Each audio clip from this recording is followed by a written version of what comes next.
जय बिहार सरसों तेल, सस्ता नहीं कुछ अच्छा खाइए। क्या नीतीश कुमार और लालू प्रसाद यादव ने वही किया जो वो चाहते थे? क्या 2024 के लोकसभा चुनाव में भाजपा की सारी रणनीति धड़ी की धड़ी रह जाएगी? क्या 2024 के लोकसभा चुनाव में बिहार में भाजपा 20 से 25 सीटें ही ला पाएगी या हो सकता है उतनी भी ना ला पाए? क्या राहुल गांधी का लालू यादव के साथ चिकन बनाना भाजपा का स्वाद खराब कर गया? इन तमाम मुद्दों पर बात करेंगे हम और जानेंगे कि क्या होने वाला है जातीय जनगणना का असर बिहार के आने वाले चुनावों में। फिलहाल नमस्कार, मैं प्रकाश चंद्र और आप देख रहे हैं प्रकाश वाणी। तो शुरू करते हैं। बिहार में जातीय जनगणना के आंकड़ों को सार्वजनिक कर दिया गया है।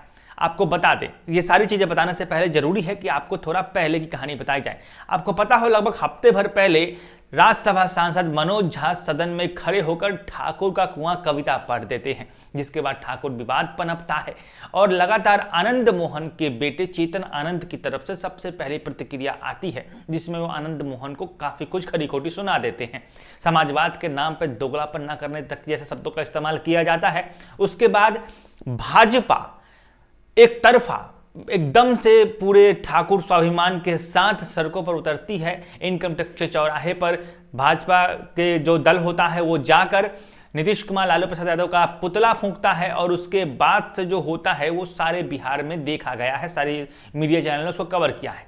अब ये बात समझने की है कि क्या मनोज झा की पढ़ी गई वो कविता ठाकुर का कुआं, क्या आरजेडी के ही विधायक चेतन आनंद के द्वारा दिया गया वो बयान, और क्या भाजपा को अपने उस सर्किल में, अपने खेल के ग्राउंड में खींच कर लाना, अपने पाले में खींच कर लाना, ये सब एक सोची समझी राजनीति थी?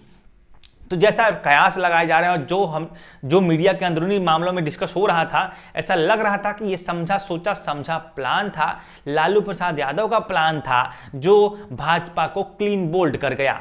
कैसे, अब आपको हम समझाते हैं। देखिए, दोनों आरजेडी के विधायक और सांसद रहे हैं। मनोज झा भी आरजेडी से हैं, ठाकुर का कुआं पढ़ते हैं। उसके बाद चेतन 7 दिन के बाद आरजेडी उसको ट्वीट कर देती है। उसके बाद चेतन आनंद उस पर आकर प्रतिक्रिया देते हैं, वो भी आरजेडी से विधायक हैं।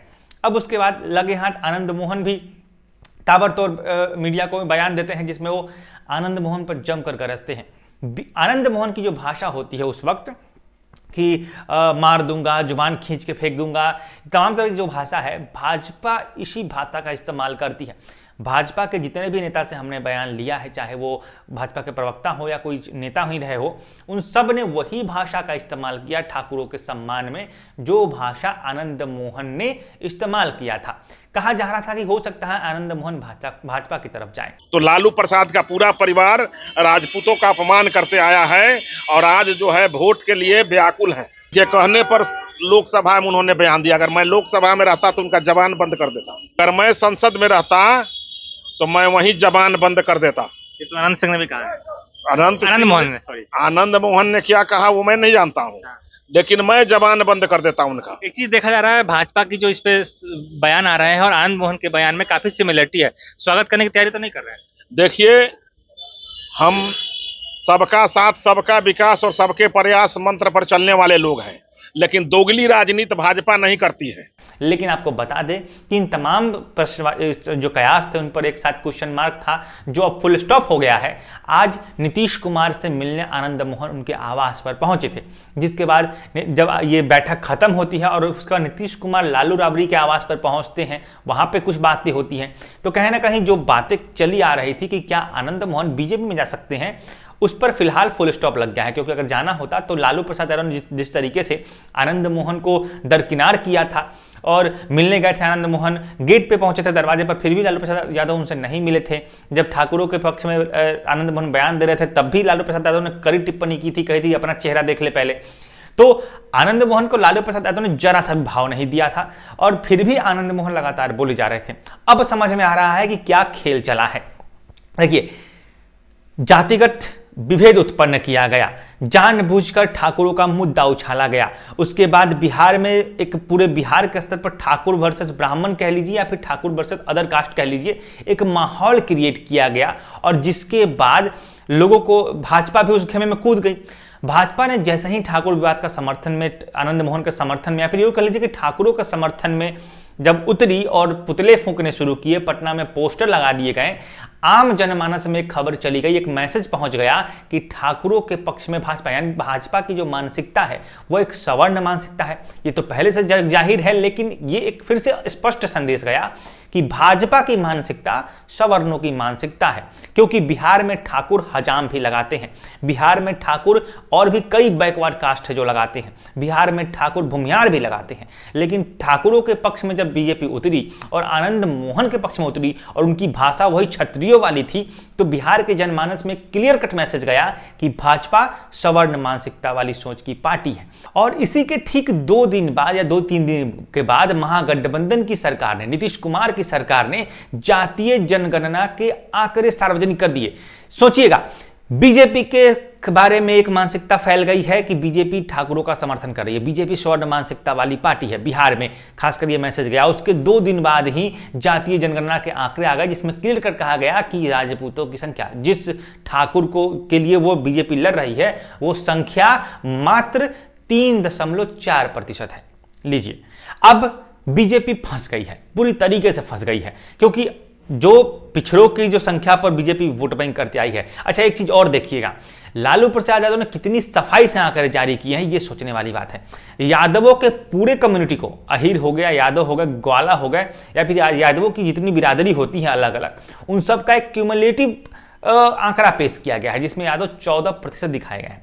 वो पूरा एक सम्मिलित आंकड़ा है, यादवों को एक जगह रखा गया है। लेकिन वही दलित की बात करें अगर हम, तो दलित जातियों को तोड़ दिया गया है, पिछड़ों को तोड़ दिया गया है। मसलन आपको उदाहरण दे देता हूं, मुसहर जाति है, जैसे डोम जाति है, मेस्तर जाति है, पासी है, चमार है, दुसाध है, तो इन सब को अलग अलग बांटकर दिखाया गया है। जैसे कि चमार जाति को लगभग, चमार और चमार की जो जातियां हैं, जो उनके बिरादरी है, उनको 5% आंकड़ों में दिखाया गया है। उसके बाद दुसाध की जो जाति है, उनके एक जो बिरादरी है, उन सबको एक जगह 5% उनके दिखाए गए हैं।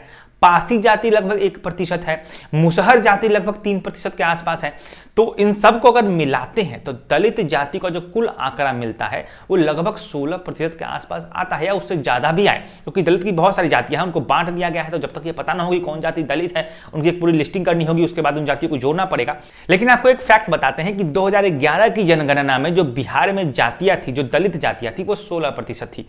यादव 14% है, दलित 16% है, मुस्लिम 17% तब भी था, उसी के आसपास 16 के आसपास, और आज भी 17 के आसपास है। तो कहने का मतलब कि जो दलित जातियां थी, जिस पर पासवान, चिराग पासवान भी दावा भरते हैं, पशुपति कुमार पारस भी दावा भरते हैं, दुसाध जाति 5% है, तो उन सबको लालू प्रसाद यादव ने बड़ी सफाई से तोड़ दिया है। इसके अलावा पिछड़े की बात आए तो बनिया में तेली जाति है, बढ़ई है, ओबीसी की बात करें तो सूढ़ी कलवार है, और भी कई जातियां हैं जिनको तोड़ तोड़ के दिखाया गया है। तेली जाति जो कुछ 2.कुछ% है, उनको दिखाया गया अलग, कुर्मी को अलग दिखाया गया है, कुशवाहा को अलग दिखाया गया है।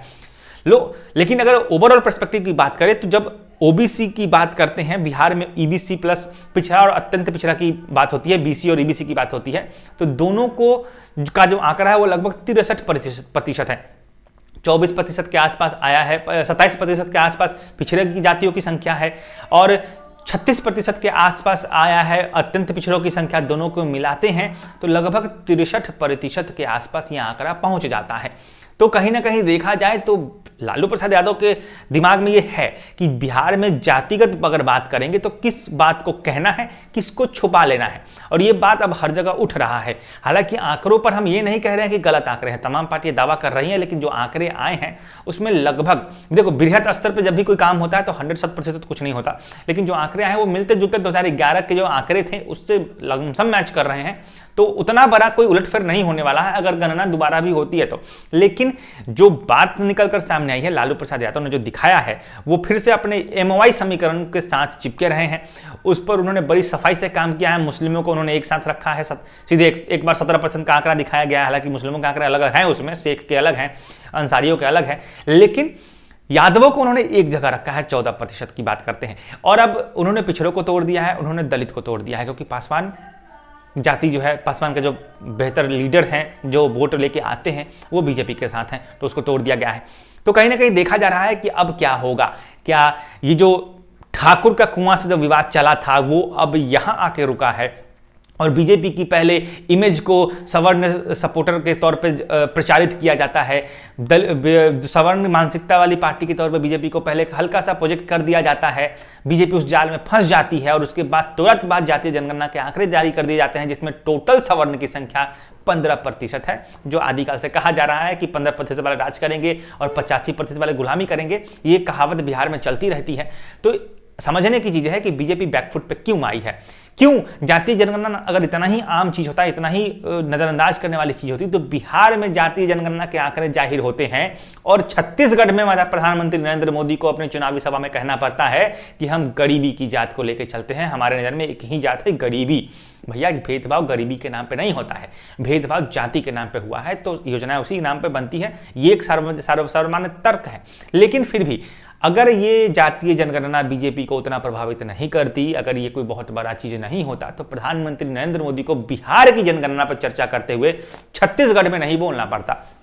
तो कहीं ना कहीं जातीय जनगणना के आंकड़े भाजपा का खेल तो बिगाड़ रहे हैं, लेकिन भाजपा फोकस कर रही है कि क्या जो ईबीसी है, जो बैकवर्ड क्लास है, जो भाजपा का वोटर माना जाता है, उसको किस तरह का पाले में लिया जाए। लालू प्रसाद यादव को भी यह बात पता है ना कि पिछड़ों का वोट बैंक भाजपा को, तभी तो उन्होंने तोड़ दिया, तभी तो उन्होंने एक गोल बंद करके नहीं दिखाया कि 36%, उन्होंने 5%, 3% ऐसे करके दिखाया है, लेकिन यादव को उन्होंने 14% बराबर रखा है। तो अब आगे क्या होगा जातीय जनगणना पर, एक छोटा सा एक विश्लेषण था जो हमने रिसर्च के दौरान इसको पढ़ा है और आपको बता रहे हैं। आगे अनंत सिंह के बारे में आपको हम बता चुके हैं कि अनंत सिंह नीतीश कुमार से मिलने पहुंचे हैं, खबर आई है कि नीतीश कुमार से मिलने पहुंचे हैं और अब आगे की रणनीति तय होगी।